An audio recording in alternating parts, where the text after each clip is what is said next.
నా పేరు రవి ప్రకాష్. ఒక జర్నలిస్ట్గా ఈ దేశ రాజకీయాలను 35 ఏళ్ల నుంచి క్లోజ్గా వాచ్ చేస్తున్నా. అనేక అంశాలపై రోజు అనలైజ్ చేస్తుంటా. కానీ మొదటిసారి నాకు భయం వేస్తుంది. ఈ భయం ఏ పార్టీ గెలుస్తుందనో కాదు, మన దేశంలో రాజకీయ సమానత్వం దెబ్బతింటుందని.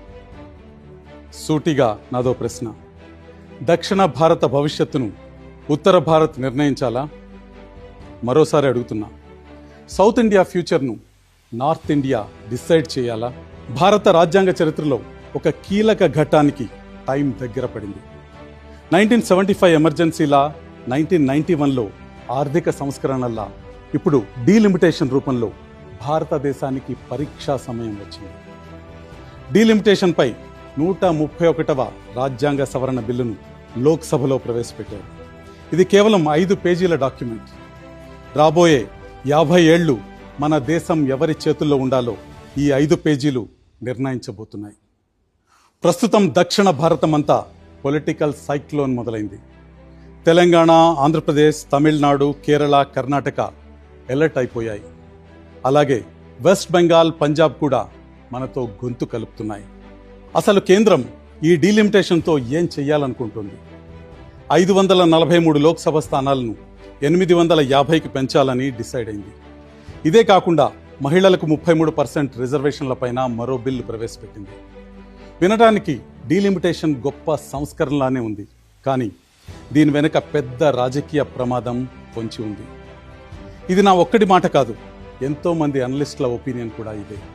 జనాభా ఆధారంగా లోక్సభ సీట్లు పెరిగితే ఎంత ప్రమాదమో ఒక్కసారి చూద్దాం. అంతకంటే ముందుగా జనాభా పెరుగుదల సౌత్ నార్త్ మధ్య ఎలా ఉందో గమనిద్దాం.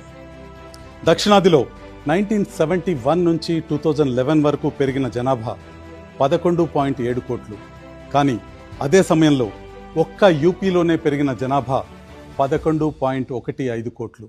అంటే 5 రాష్ట్రాలు కష్టపడి జనాభాను నియంత్రిస్తే ఒక్క రాష్ట్రం పెంచిన జనాభాతో అది సమానమైపోయింది.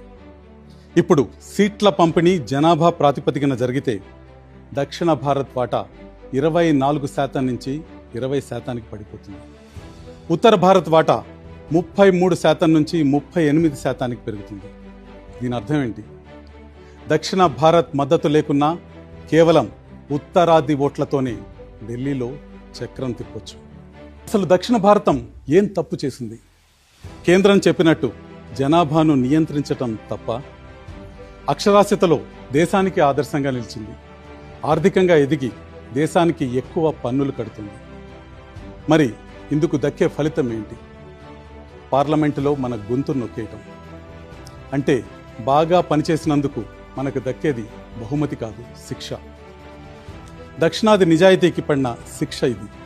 డీలిమిటేషన్తో తమిళనాడు సుమారు 11 సీట్లు కోల్పోయే ప్రమాదం ఉంది. తెలుగు రాష్ట్రాల బలం కూడా తగ్గిపోతుంది. మన కోసం పోరాడే గొంతులు పార్లమెంట్లో తగ్గిపోతే ఇక మన సమస్యలు ఎవరికి చెప్పుకోవాలి? ఈ డీలిమిటేషన్కు కమిషన్ నియమించేది కేంద్రమే. ఇందులో దక్షిణ భారతదేశానికి ప్రాతినిధ్యం తక్కువే ఉంటుంది. కమిషన్ నిర్ణయాలపై కోర్టులకు వెళ్లే ఆస్కారం కూడా లేదు. అందుకే రేవంత్ రెడ్డి, స్టాలిన్, సిద్ధరామయ్య లాంటి నేతలంతా ఇప్పుడు రోడ్డెక్కుతున్నారు. ఈ పోరాటం సీట్ల గురించి కాదు, ఆత్మగౌరవం గురించి. అన్ని రాష్ట్రాలు సమానంగా ఉన్నప్పుడే ఈ దేశం బలంగా ఉంటుంది. ఒక ప్రాంతంపై మరో ప్రాంతం వాళ్ళు రుబాబు చేయటం మొదలైతే అది దేశ సమగ్రతకే ప్రమాదం. దక్షిణ భారత పౌరులుగా మనమందరం ఆలోచించాల్సిన సమయం వచ్చింది. ఇప్పుడు కనుక మౌనంగా ఉంటే